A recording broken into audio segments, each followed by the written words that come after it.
author of The Art of Chainmail, a new project, Whyte's TV, and all-around awesome guy. Thanks for coming to the show, Dylon. Well, thank you very much, Dave. This is just so awesome. I'm blown away, and I gotta tell you guys, this is like a bucket list moment for me. So thank you. Really? Yeah. Wow, I've always wanted to be on TV. I grew up watching like 3 channels on the island. This is like the most amazing thing ever. The Hunger Games too.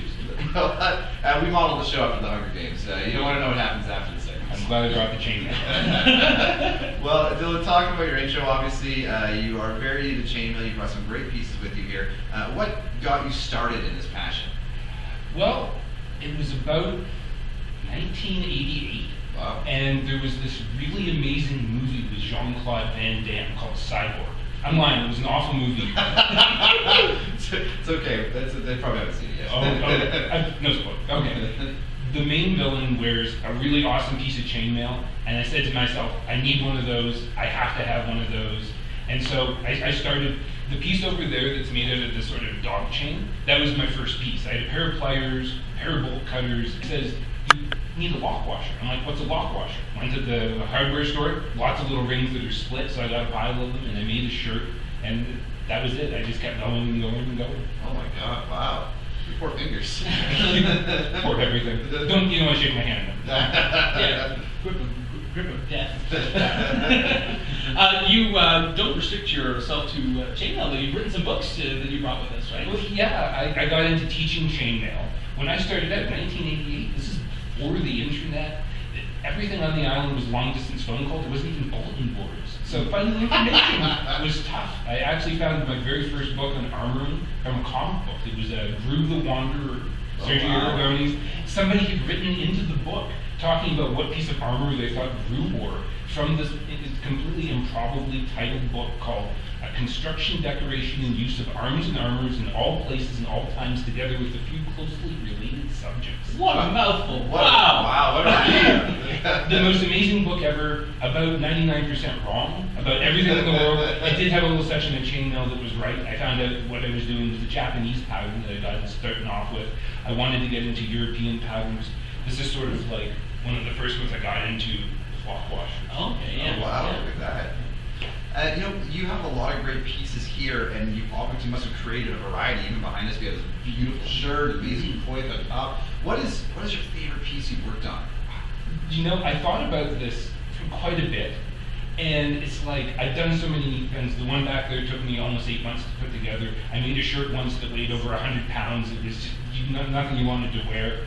But the thing that I'm really most proud of is the one that I'm wearing, my chainmail print t-shirt. Unexpected answer for that. It's, okay, do you want to know a secret? I'm a bit of a sentimental person. I watched way too many Disney movies when I was a kid. I really believed in this idea of believing in yourself. I always wanted to be a hero. So I wanted to make this chain shirt. I call it Hero Chain. You can get it from herochain.com. My little plug off of Society 6, right? Plug away, man. The really neat thing about it is that not only as an independent artist could I do something, put it out there on a produce-on-demand service, anybody in the world can order one of them. The really neat thing about it to me is that if you want, you can be an affiliate on it as well. So, okay, I want to be a hero, right? I'm a guy, I live on an island, out in the middle of the woods, I'm an IT technician in my real life, I help people out. I want to help everybody in the world. I can't do that, I don't have the time to do it. Well, if you want, you go out, you sell one of my shirts, you get like $1 for it. There's something I can do for you, I can be a hero, you can be your hero. That's beautiful. Yeah, that's really cool. That's amazing, wow. Tell us a little bit about Whyte's TV. This is your newest project. This is our latest project. This is sort of born out of what we were doing last year. I helped my father put together a book, basically like a full-color memoir of his career as an artist called Scrapbook, A Story of Art. We did a big crowdfunding campaign for it on Kickstarter. We got our funding. We put our book together. We almost had a heart attack through the process. We went out and we sold books. It was a really crazy thing. We had just enough money left at the end of it. Like, what are we going to do with it? We'll buy ourselves one of these GoPro cameras and do some. We wanted to be modern artists. We wanted to show what it was like to be an artist, to be doing the things that we do. To like, what's it look like to make chainmail? Well, I'll put the camera on my chest and I'll make chainmail. That sort of thing. I was going to bring it tonight to, this is what it's like to be on TV as a chainmail artist. I remembered my battery and not my camera. But you brought all the important stuff. Yeah, That's not the important at the end stuff. of the day, all these really cool pieces. Well, you want to tell us a little bit about what you brought? Oh yeah, sure. Let's see. I got all sorts of stuff. Those guys over there in the corner. These things here? Yeah, I got my chainmail hacky sacks. I sold these for all sorts of different reasons. I've done the farmers markets on the island now for almost 10 years, something like that. We had a little shop that we were doing at the local harbor center for a couple of years. Now we've sort of gone online. We're doing stuff. Have my hacky sacks. Sold them for all sorts of uses, therapeutic uses, paperweights, executive toys, just something fun to play with. But you notice I was doing. Yeah, it's like, yeah, it feels like one of those magnet balls there with all the kind of cling together. How do you make one of these things? Like, What you need basically, at the very least, you need some jump rings, you need a pair of pliers, and you can maybe an instruction book. But Maybe the art of chainmail. maybe the art of chainmail would help. Available online. Available online, artofchainmail.com is my website. We just spent 2 months making sure that the website was ready for the new generation of responsive site designs. oh right, yeah. Somebody said that 80% of users are on things. I'm like a old school, what did they call it? PC master race. I did the Photoshop and the 3D programs and all the stuff I need, right? But people aren't using devices, so you got to make sure your website's compatible. So I have a brand new website that's compatible. You can go on, you can look at the art of chainmail. I got some resources on there. You can learn about it. If you join my mailing list, you get free instructions, all that good stuff. You know what? Anyone in the world can be considered old school. The dude who makes chainmail is allowed to be considered Yeah, I old think school. you get a pass on that, right? You have some carte blanche on that. And we keep talking about you being on the island. Yeah. And so, an emerging artist on the island in chainmail, this must have been something different. And maybe raised a few eyebrows as you were kind of coming out with this. Yeah, it was a real, an eye-opener, I suppose. I started when I was fairly young, 1988. I think I was like 15, 16 years old.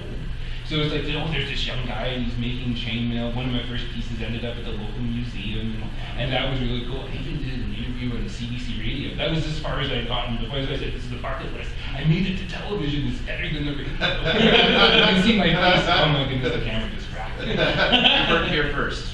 Yeah. Before we look at anything else, you brought some of these shower rings with you? Yeah, sure. Are you going to show us how to make a 4-in-1 weave, is it? Yeah, sure. What's the process? Okay, so what's the process? This is my little story. Okay, chainmail itself is a really interesting word. It consists of 2 different words: chain, which means putting a series of links together, and mail, which basically means the same thing in French. So technically, it's chain, or mail. Right. So the Mario, idea, Mario. yeah, there you go. So what you got to do is you got to start off by making a chain. We'll start off with just a chain of links. Now, when you put them together like this, it's actually called a cable. And if you were casting on for knitting or you're doing crocheting, it'd be the same thing, making a cable. Let's hold that up. Yeah. Camera see there. Okay, so we start off like this, and there's your plain old cable chain. That's the one link into one link. It's the basis you can get for a chain. You know the old saying, your chain is only as strong as its weakest link. And in this case, the shower curtains, so yeah. Don't bet your life on it. Yeah. Okay. So the really neat thing about this pattern is if you twist it, it does something sort of interesting. The links start to line up. Okay. They fold over like this, and you basically get what's the basic of the 4-in-1 pattern. I'm going to lock it down with a couple rings here Sure. on the tabletop, just because it's easier than trying to flop around. So what you did is you made them overlap a little bit. Yeah. And now you're kind of linking them together. Exactly. And so you get the basics for what's basically the most sexy chain fabric you can imagine, or metal fabric. I was thinking the same thing. That's you've taken a basic chain. Yes, this is one of the neat things. If you fold the chain back like this,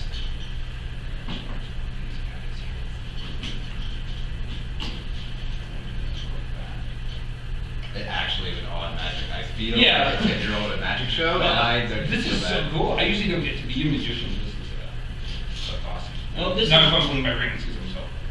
Oh, don't worry about it. I've tried to do this at home before, and I've never been successful in chainmail. So Oh. I think I need some hands-on experience. There you go. Well, you can't get more hands on than this. Yeah. Okay, so you add a couple more links like that, and you get the basics of what's called a box link chain. Okay. And it's you might see that in something like the SCA or AmpGuard or something that's like a Yeah. Squire's chain. Okay. Okay, now something even more. Is that what this is? This is actually a pattern called Silver Serpent. It's Okay. a Persian family. Persian's related to the European, but you sort of got to take this and invert it.